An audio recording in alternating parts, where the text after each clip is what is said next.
Everyone, మీరు మీ భర్త కోసము, మీ భార్య కోసము, మీ పిల్లల కోసము, మీ తల్లిదండ్రుల కోసము, మీ స్నేహితుల కోసము, మీ బంధువుల కోసము కన్నీళ్లు విడుచు ప్రార్థన చేస్తున్నారండి. అయితే దేవుడి రోజు మీతోనే మాట్లాడుతున్నాడండి. కీర్తన 126 వచనంలో కన్నీళ్లు విడుచు విత్తువారు సంతోషగానాలతో పంట కోయుదురని చెప్పి దేవుడి రోజు మీతోనే మాట్లాడుతున్నారండి.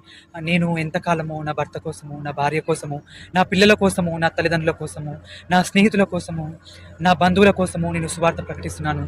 నేను ఎంతగానో దుఃఖిస్తూ వారి కొరకు ప్రార్థన చేస్తున్నాను, అయినా వారు రక్షించబడలేదే అని చెప్పి మీరు అనుకుంటున్నారా?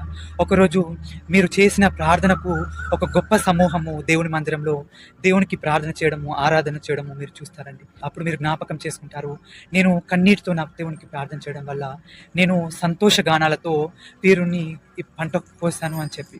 మన దేవుడు ప్రార్థన వినే దేవుడు అండి. మన ప్రార్థనకు జవాబు ఇచ్చే దేవుడు. కాబట్టి మీరు కన్నీటితో చేసిన ప్రార్థనకు తప్పకుండా మీరు సంతోష గానాలతో పంట